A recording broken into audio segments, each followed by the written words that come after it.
కోడలు చూడట్లేదనో ఏదో ఒకటి కష్టం వచ్చింది అనుకోండి, ఎట్టి పరిస్థితుల్లో కూడా బంధువులతో మాత్రం చెప్పుకోకండి.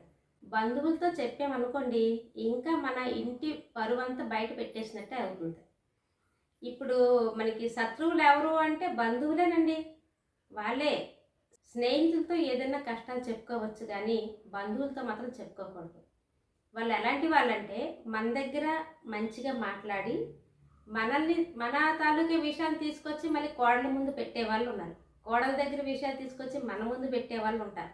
అందుకని ఇంటి విషయాలు బంధువులతో అస్సలు చెప్పుకోకూడదండి. అలా చెప్పుకోవడం వలన మనకి నష్టమే కానీ లాభం అంటూ ఏమీ ఉండదు.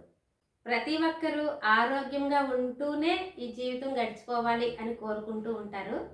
ఎవరికైనా భగవంతుడు అలాంటి జీవితాన్నే ఇవ్వాలనే అనుకుంటున్నామండి. కానీ అది మన చేతుల్లో లేదు కదా.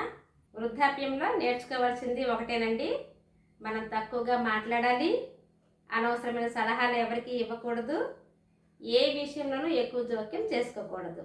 అలాగే ఇంట్లో పిల్లలు కానీ, మనవలు మనవరాళ్ళు కానీ, వాళ్ళకి తెలుసో తెలియకో ఏదైనా మన మీద కొంచెం చిరాగ్గా మాట్లాడినా మనం అస్సలు పట్టించుకోకూడదు.